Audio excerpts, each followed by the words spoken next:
Ei galera, 5 de junho é o Dia Mundial do Meio Ambiente e isso faz com que o debate sobre a natureza e sobre a mudança climática, sobre a crise ecológica, que esse debate fique mais presente. Isso não muda muito o nosso cronograma aqui no Tese 11, porque a ecologia faz parte de todas as nossas análises aqui, vocês já sabem disso. Aqui não é uma pauta separada. Mas a atenção especial deste momento de junho ajuda com que a gente possa ressaltar alguns pontos que são pontos importantes, porque as pessoas estão prestando um pouco mais de atenção. E aí, se tem algo importante para o futuro do Brasil e do planeta, eu diria que é justamente falar da Petrobras. Isso mesmo, vencer a crise ecológica também depende do presente e do futuro da Petrobras.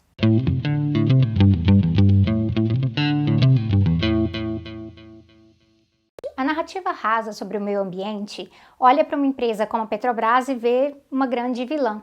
Afinal, a gente está falando de uma empresa cuja atividade principal é a exploração de combustíveis fósseis, o que traz, claro, consequências muito graves em termos de aquecimento global, além de outros impactos na natureza. Então, baseado só nessa perspectiva, deve ser bem estranho descobrir que ecossocialistas apoiam a Petrobras e consideram a Petrobras essencial e estratégica para a transição energética e ecológica no Brasil. Isso mesmo. Há um ano e pouco, eu sinalizei um pouquinho sobre isso no nosso vídeo sobre novo Acordo Verde e sobre iniciativas para diminuir a emissão de gases de efeito estufa, ou seja, iniciativas de descarbonização, falando da importância de um plano de descarbonização. E a verdade é muito simples. A Petrobras, como empresa estatal, é um patrimônio brasileiro que vem sido desmontado há muitos anos por interesse da iniciativa privada, por pressão do mercado. Se dependesse dos neoliberais brasileiros, a gente não teria nenhuma estatal, muito menos uma estatal que possui compromissos com os interesses nacionais de produção de energia. E é por isso que a agenda do Paulo Guedes, e aí tem um vídeo sobre isso aqui, essa agenda envolve a venda da Eletrobras e a venda da Petrobras Biocombustível também. É também por isso que eles andam vendendo refinarias da Petrobras por aí e também a participação da Petrobras na produção de energia eólica, energia a partir do vento. A gente sabe que a Petrobras nasceu décadas atrás, praticamente a partir do investimento público em estrutura de refinaria no Brasil. Os defensores do desmonte da capacidade de refinaria da Petrobras, eles dizem que fazer esse desmonte, que isso é muito importante para tirar barreiras do mercado e para também, pasmem, facilitar a transição energética no Brasil. A cara de pau.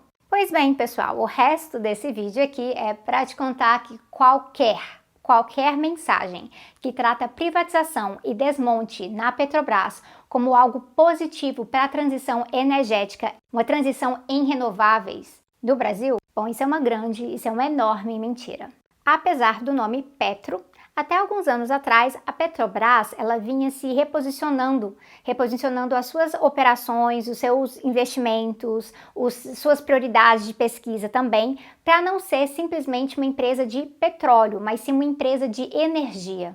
Isso era visível tanto na participação da Petrobras em, por exemplo, parques eólicos, como nesse importante papel da sua subsidiária, que é a Petrobras Biocombustível, ou PBio. A PBio ela foi criada em 2008 com um foco especial em etanol e biodiesel, ou seja, setor de renováveis. Mas aí eu vou abrir um parênteses aqui, porque acontece que para etanol e biodiesel poderem ser consideradas, fontes renováveis de energia, a gente tem que avaliar a sua produção. A sua produção ela tem que partir de uma lógica oposta à lógica do agronegócio. Tem muito biodiesel por aí, a maior parte do biodiesel por aí vem de monocultura. Vem de monocultura como monocultura de soja em área de desmatamento, que contribuiu no passado e contribui hoje ainda para emissões de gases de efeito estufa, que vêm através da mudança no uso do solo e também através de fertilizantes e afins. Fora como isso acumula para o próprio agronegócio, que continua fazendo o seu estrago. Então é muito biodiesel que é produzido junto com uma cadeia produtiva de commodities, do mercado financeiro e do mesmo agronegócio que persegue indígenas e campesinos. Então, nesse sentido, a PBio ela estava começando a mudar a forma de fazer as coisas nesse setor. Para começar, com a PBio não é só sobre soja, é também sobre mamona, sobre girassol. Soja é só uma parcela disso. E tem a inclusão da agricultura familiar como uma prioridade, pautando formas de produzir biocombustível que sejam formas integradas com um projeto democrático, agroecológico, popular no campo, ajudando a pautar a necessidade de fomento para a agricultura familiar nessa produção também, para que a produção de biocombustível e a produção de alimentos não estejam em competição. E é por isso mesmo que o governo quer se livrar da PBio, porque eles já dizem há muito tempo que certas mudanças na Petrobras elas são necessárias para poder favorecer os seus acionistas privados e para tirar a política do jogo. Aquela velha falácia da pós-política, falando que tem que ser mais técnico, menos ideologia. E aí nessa onda, os trabalhadores super competentes da PBio e de toda a Petrobras, eles vão perdendo. E a empresa vai virando de novo só uma empresa de petróleo.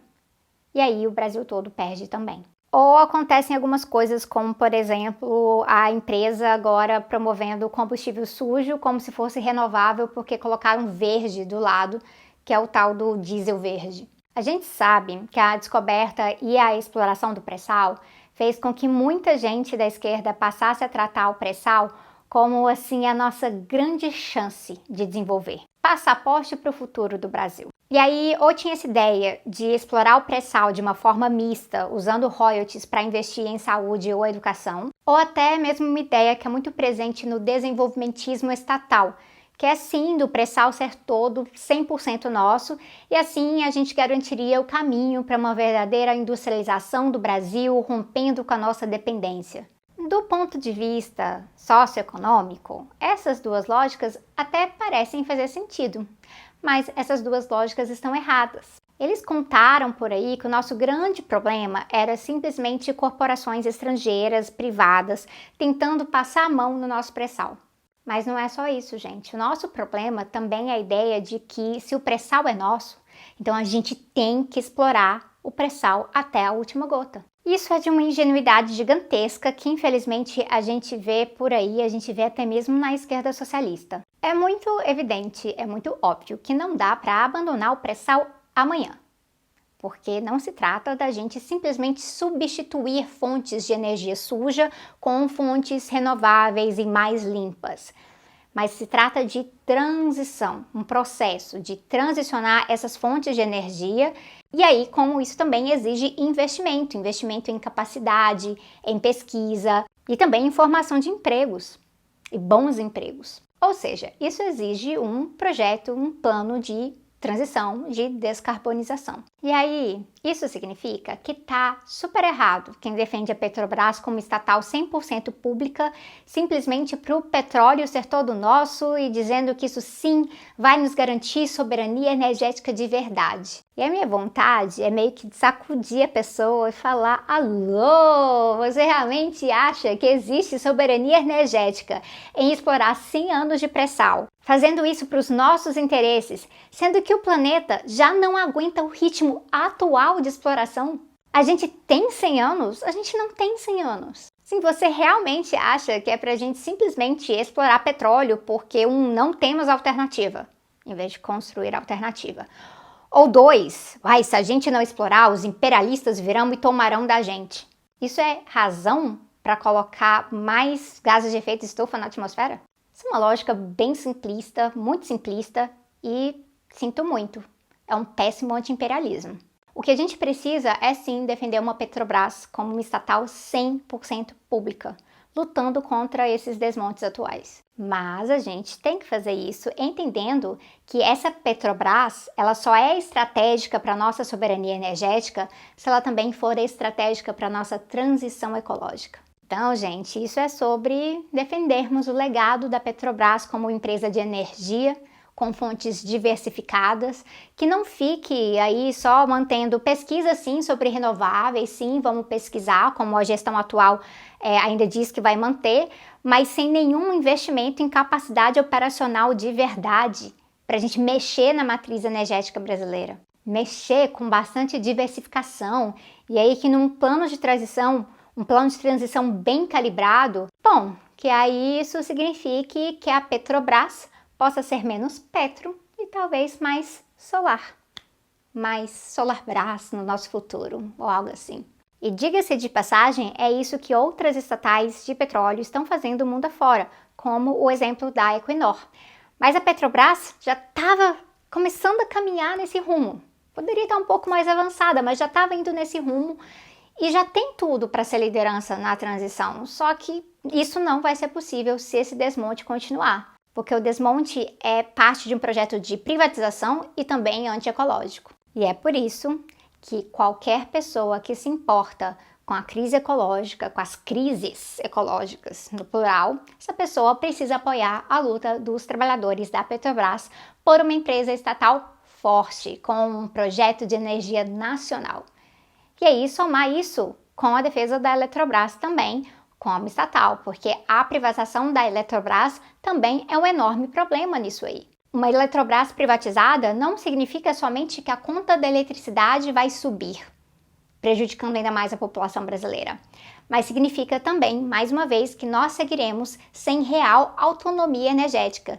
E aí vai ser quase impossível integrar uma mudança radical de matriz energética brasileira na política atual. Vocês estão vendo como as nossas estatais de energia são estratégicas aqui? A nossa transição ecológica e energética, ela depende das nossas estatais e depende também da pressão política para que essas estatais elas se assumam completamente integradas a esse plano de transição.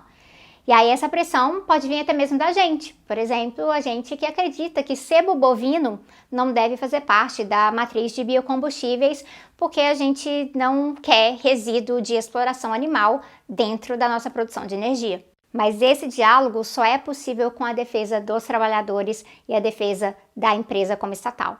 Tem muito trabalhador na Petrobras e na Eletrobras que está tocando o debate de energia renovável há tempos, os próprios sindicatos estão engajados nisso e estão abertos para as nossas provocações e a gente tem que estar aberto para a solidariedade. Porque nós sabemos que com eles, sim, é possível construir um programa de renováveis popular, agroecológico, mas não com essas empresas privadas do setor. A iniciativa privada, ela não vai nos levar longe o suficiente nesse tema. Ela geralmente gera empregos verdes, sim, mas empregos ruins, que pagam mal, que são mais precarizados, e elas não vão à raiz do problema. E a gente sabe que a regra é uma iniciativa privada que quer, na verdade, retroceder, voltar completamente para óleo e gás. Nós vamos ter alguns vídeos importantes sobre isso em breve aqui no Tese 11, porque vocês sabem que meu pós-doutorado tem tudo a ver com esse assunto, então vem umas publicações por escrito por aí também. E aí eu espero que isso ajude na promoção desse debate e dessa luta política que é tão central para a gente garantir a possibilidade, não somente do Brasil e da América Latina, mas do planeta inteiro, conseguir chegar ao século 22 com justiça e sustentabilidade real com vida humana na Terra. É isso aí, eu vejo vocês em breve.